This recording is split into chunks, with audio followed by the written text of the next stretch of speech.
Draugai ir broliai, šiandien pas mus yra brangus mokytojas, visų mūsų draugas bei gelbėtojas, kurio atvykimui aš jūs ruošiau. Jo atvykimas daugeliu iš jūsų ne tik džiaugsmas ir laimė pasimatyti su žmogumi, kuris beveik visiems mums išgelbėjo gyvybę. Tai taip pat ir šaukimas į naują gyvenimą, į naujo išorinio darbo formą. Daugeliu iš mūsų atėjo laikas per veiksmus išlieti tuos dvasios turtus, kuriuos mes čia išugdėme ir sukaupėme širdise. Čia užsigrūdinome, laikas eiti dirbti tarp kasdienių rūpesčių visuotiniai žmonių geroviai. Nesielvartų dėl išsiskyrimo su tais, prie kurių mes čia pripratome, kuriuos pamilome kaip artimuosius draugus bei bendradarbius. Turime atsakyti mokytojui, kviečiančiam mus į naujas darbo formas ir į naujas gyvenimo vietas, bet širdies gerumu bei veiksminga meile, džiaugsmu, kad galime jo, o per jį visos šviesosios brolijos pakviesti naujose vietose pradėti naują vienijimosi su artimaisiais per grožį gyvenimą. Sutelkę dėmesį ir su visiška ramybe, klausykitės dabar mūsų brangaus, didžio draugo, brolio ir mokytojo žodžių. Mano brangus draugai, mano ištikimi bendradarbiai. Seniai, labai seniai susitikome su kiekvienu iš jūsų pirmą kartą. Su vienais anksčiau, su kitais vėliau, bet su visais be išimties pirmą kartą susitikome labai seniai. Kiekvienas iš jūsų pats žino, kaip sunkiai kentėjo iki susitikimo su manimi.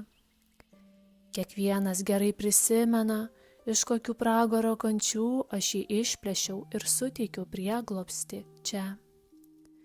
Bet mano draugai, mano brangus vaikai, taip karštai dabar siunčiantis ir visą tą laiką siuntė man savo dėkingumą bei meilę. Argi aš jūsų dabartinių pasiekimų priežastis?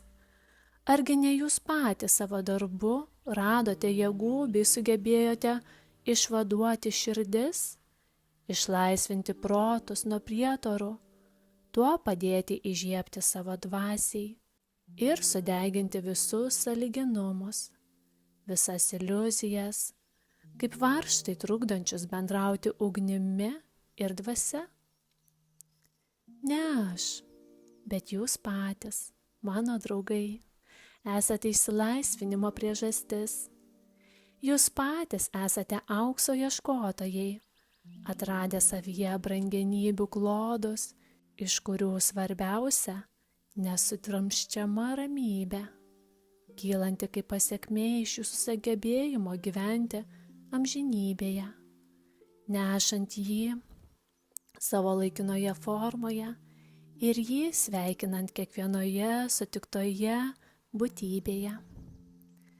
Dabar daugeliu iš jūsų laikas naujam džiaugsmui, pasidalyti rastomis brangenybėmis su tais nelaimingais žemės vaikais, kurie neturėjo nei jėgų, nei galimybių, nes jų valia tylėjo nukreipti žvilgsnį į savo vidų. Jūsų naujas uždavinys per kiekvieną susitikimą su naujais žmonėmis, kad ir kur, kad ir kokiamis aplinkybėmis tas susitikimas vyktų, įtraukti juos į savo aurą, palengvinti jų kančią ir vystyti jų vientisą savarankiškumą kasdieniniuose darbuose. Kuo turi būti grindžiamas šis savarankiškumas? Aš kviečiu žadinti ir grūdinti žmonių savarankiškumą, pagrįstą absoliučia garbe ir dorumu, kurių pavyzdžių būti jūs jau turite jėgų. Pagrįstą teisingumu, kurį galite skleisti naujose santykiuose su žmonėmis. pagrįstą visišku bebaimiškumu, kuris išsivystė jumise kaip įpročio gyventi amžinybėje rezultatas. Šį įprotį stenkitės juose ugdyti ir stiprinti. Prieš jūs atsiveria gigantų kelias, amžinybės kelias, šaukiantis jūs į darbą bei veiksmus jame. Nepasiduokite jausmų menkumui, neleiskite širdžiai apgaubti laikinumo kūnų bei krauju, veikite tomis savo laidininkų dalimis, kur kiekviena ląstelė prisodrinta ir prisigėrusi spindulingos saulės materijos, kur kūnas ir kraujas tapo vien jos bazė, o ne jūsų pačių energijų ašimi. Kiekvienam žmogui ateina išbandymų metas ir kiekvienai visatos materijai yra išbandymų metas, kai mėginamos jos atsparumas bei pasipriešinimas, tiriant tinkamumą visuotiniai statybai. Visuotinio visatos dėsnių išmintis negali būti žemė žmonija, kaip ir bet kuri kita įdvasinta ir dar tik laukianti įdvasinimo materija. Mokinio išbandymo metas – tai didžiausias džiaugsmo metas.